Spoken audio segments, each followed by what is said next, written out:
The Horn of Africa is a melting pot of diversity. It's geopolitics, religion, history, population, and culture has made the region prone to conflict. The region has been at crossroads for a number of reasons. From religious perspective, Christianity and Islam embedded themselves in the region from the earliest days. As well, when we see the issue from resource sharing also comes into play. As an instance, the Nile originates in this region and flows through to Egypt, lacking nation and a mortal association for survival.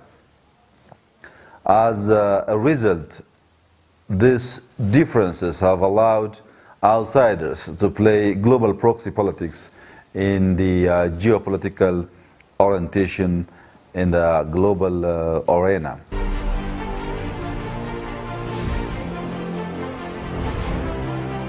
The Horn is like the fragile border of Europe's very fractured southern neighborhood. Its backyard is resided by the Muslim world, including Gulf states, Saudi Arabia, and Iran, who aspire to champion regional hegemony. The recent fallout of Qatar and the regional rivalry between Sunni and Shia spilling into the region brought Gulf states, Qatar, Saudi and Iran fighting for influence in the Horn of Africa. Increasing influence from the Gulf has also brought Israel and Turkey onto the passage. Turkey has tried to balance Emirates' influence through trade and security relationships all along the Somali coast, including a military base. The Western world also postulates the region as a periphery where geopolitical interests are contested and setting a playing field of regional rivalries. In the geopolitical view based on American security and Chinese economic interests, Ethiopia and Kenya tend to get much of the attention this day. For instance, maritime trade between Europe and Asia is about 700 billion each year passes through the region. European interests have also increased due to recent migrant crisis and the string of high-profile terrorist incidents. Consequently, funding for the Horn has increased, emphasizing European influence in the region. Well, financially, East Africa's growing economic power has seen heavy investment from India, which is closing in on China as the region's biggest trading partner.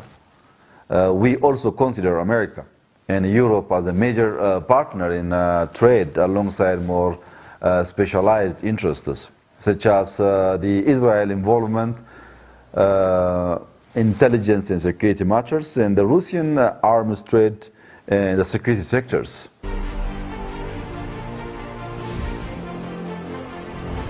As many of influence dispense into the Horn, it increases the number of paths for ambitious actors to access external support, making it more difficult for the regional local politicians to maintain control. In fact, the Horn is witnessing inter-ethnic conflicts. For example, the conflict in Gambela between Anuak and Nuer, pitting Ethiopia against South Sudan, and the conflict between Afar and Isa Somalis, pitting Ethiopia against Djibouti and Eritrea.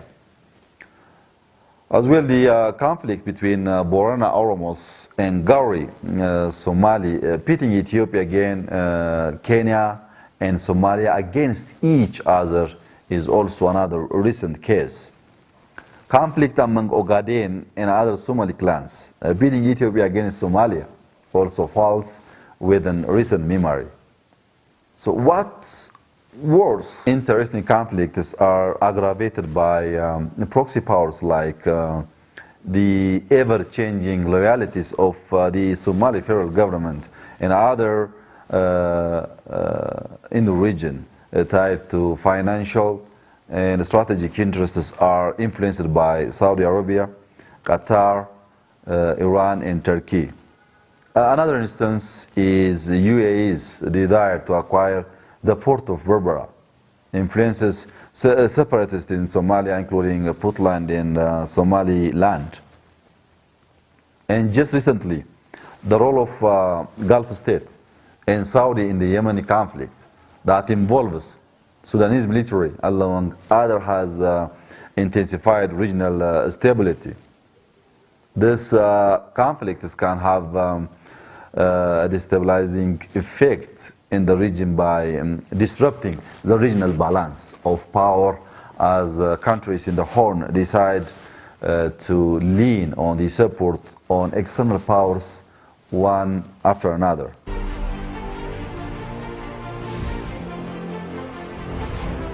Well, the first one is efforts need to be exerted by states to win over their population through persuasion rather than coercion, and active engagement of people in mega projects. This will prevent discontents from creating new loyalties that are easily exploited from within or by external actors.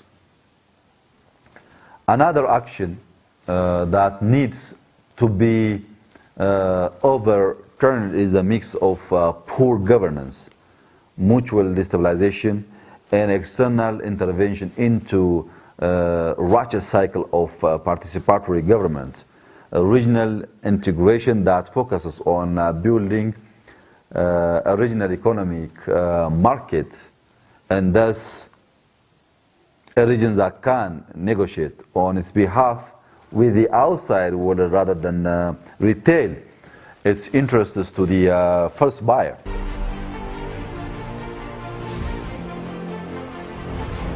Well, considering the fact that we are at the very core of the regional political dynamics, first, Ethiopian geopolitical position in the Horn of Africa, and second, our involvement as an important peacekeeper in the region.